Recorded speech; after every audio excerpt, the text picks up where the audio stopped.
Hello, welcome back. So it's almost Valentine's Day and I'm going to do a Valentine's Day makeup tutorial. So firstly I am going to go ahead and grab my e.l.f. Mineral Infused Face Primer. This is a color clear, which is obviously the perfect color to use for a face primer.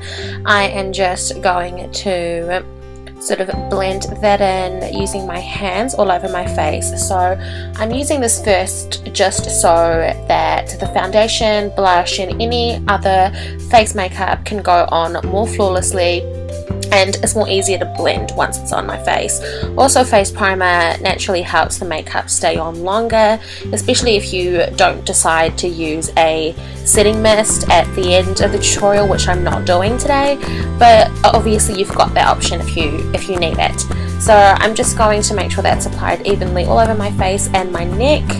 Then I'm going to go and grab my Bourjois Healthy Mix foundation. I love this, it smells so good.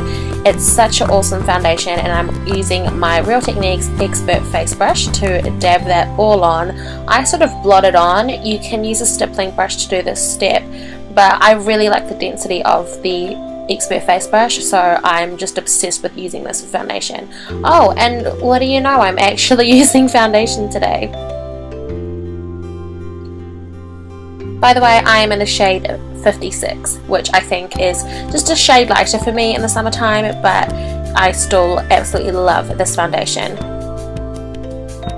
I'm just making sure I blend that in really nicely all over my face, and you can't forget the crevice of the nose, so I'm making sure that that's blended in nicely. You'll notice that I'm not actually using concealer today, so I'm making sure that I blend the foundation in effortlessly.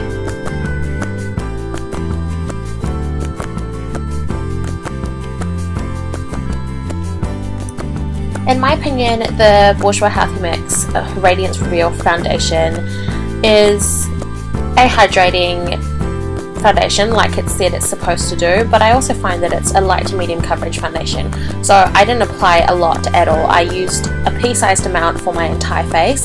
It's definitely a buildable foundation, so you can apply more as you go along, but this look was supposed to be sort of more fresh and soft and feminine, so I decided to have a light coverage today. Then I'm going to go ahead and use my trusty e.l.f. eyelid primer. You guys have seen this in my previous tutorials, and I am just blending that into both eyelids for the eyeshadow to go on. This is going to ensure that my eyeshadow stays on all day, especially if you're somebody that's not going to switch makeup from day to night. I feel like this is the perfect thing to do.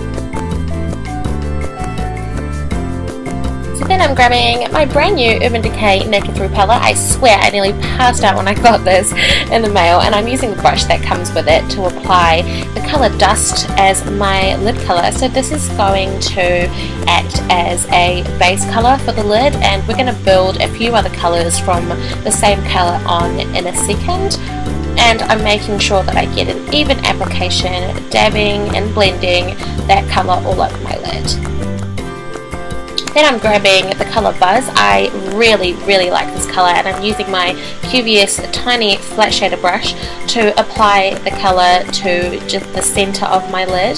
So basically the point of this is that so my eyelids get a slight colour of pop with the pink, because otherwise you don't get the gradient effect, which I think is really important for the look that I'm trying to achieve today. So I'm just going to make sure that that's blended in. And you can see I'm just sort of dabbing it on and building the colour on as I go, just to sort of enhance the centre of the lid and give the eyes a slight definition and more depth to them.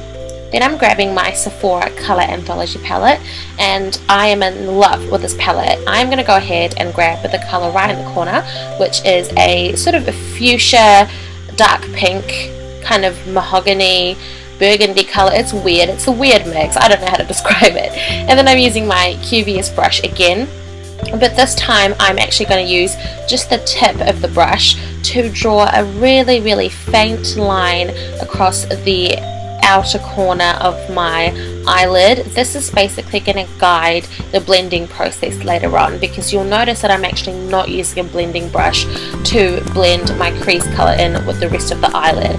So I'm just making sure that after I've got the line right, I'm just filling it in with the color and just building the color in so that we have a gradient effect and that I can build as I go along and blend away really nice and easily.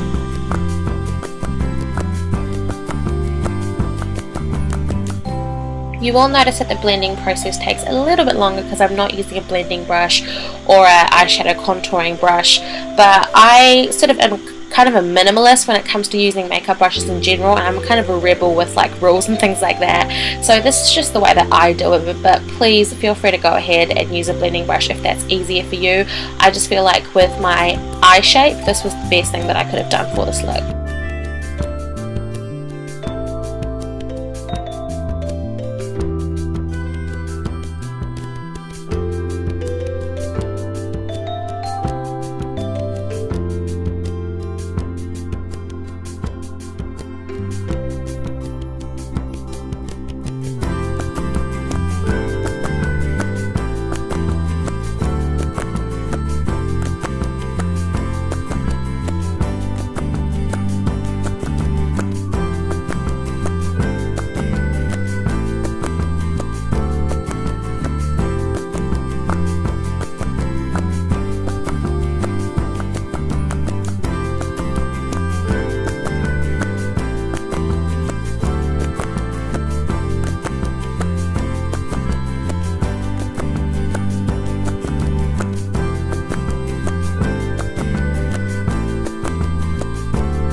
Then to highlight, I'm using my e.l.f. Shimmering Facial Whip. This is a sort of liquid highlighter, so you're going to have to make sure you blend this in really nicely. I am sort of dotting that just between my eyes and my cheekbone area, just so when the light naturally hits my face I get a nice healthy glow, and I'm dotting it in a semicircle motion so that I can blend it in with the most sort of accurate sculpted shape to my face. And I feel like if you're going to use an sort of liquid highlighter, you can also use the Benefit Moonbeam, you can use Benefit's Sunbeam if you've got a sort of more bronzy toned skin color, but I mean you can really use any highlighter you want that you love for this look, just maybe something not too harsh so it's not too overpowering. I also really like the e.l.f. baked highlighters and recommend them for those of you on a budget. I'm then grabbing my Real Techniques Expert face brush and just basically blending in any sort of harsher areas with the highlighter in with the rest of my face. Then I'm grabbing a retractable auto eyeliner pencil. This is by the brand LOL.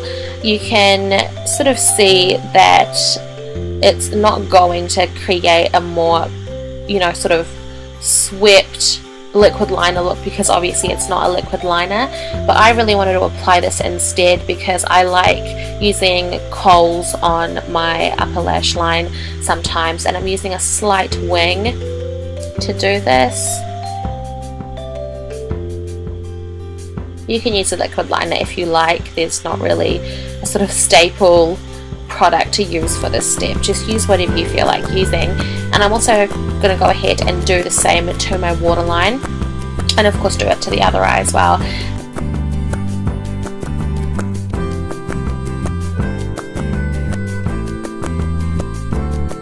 Now normally I would be looking in a mirror when I'm doing this, but when I'm filming and doing my makeup at the same time, I only have one hand to do eyeliner, both on my upper lash line and my waterline, so I'm trying really hard to not poke myself in the eye. But normally when you do this, use a mirror instead of like sort of a handheld like I am. Don't do it one-handed, you've got less of a chance of screwing it up.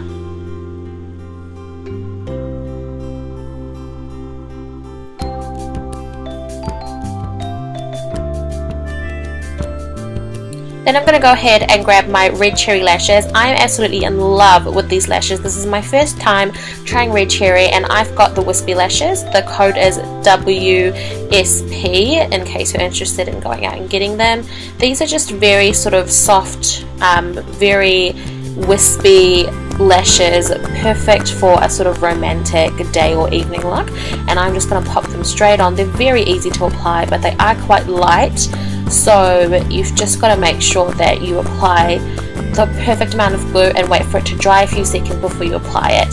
So then I'm grabbing my Sephora Color Anthology palette again, and I'm grabbing the very dark muddy brown color, and I'm using that to fill in my brows. You'll notice that my brows are already kind of filled in, and that's because my camera stopped recording halfway. Sorry about that, but I'm just going ahead and grabbing my QVS flat eyeshadow shader brush again and using that eyeshadow to fill in my brows and make them a little bit darker, just so that it has a nice shape. I think this is probably the best job I've ever done at filling in my brows, so I have to give myself a pat on the back for doing this right. I feel like a bold eyebrow is really nice with a sort of soft eye makeup look, so I really love the pairing of these two with the eyeshadow. So then I'm going ahead and I am grabbing my Rimmel Kate Moss lipstick. This is a matte lipstick, and I just think it is absolutely perfect for this look, and I'm just dabbing it on just so that I don't get too harsh of a colour out, and I think it's a very buildable colour, so I'm just applying that very lightly and then sort of smacking my lips together to make sure I have an even application. This is in the number 103. They don't have names, but I think the best way I would describe this lipstick is that it is a sort of true rose colour, dusty rose colour, and it's just gorgeous. Okay, so that's it. There's the look finished, all done. I hope you guys enjoyed it. Please give this video a thumbs up if you liked it. Subscribe if you'd like to see more. All my social media links are down below, and I hope you all have a fantastic Valentine's Day. Bye.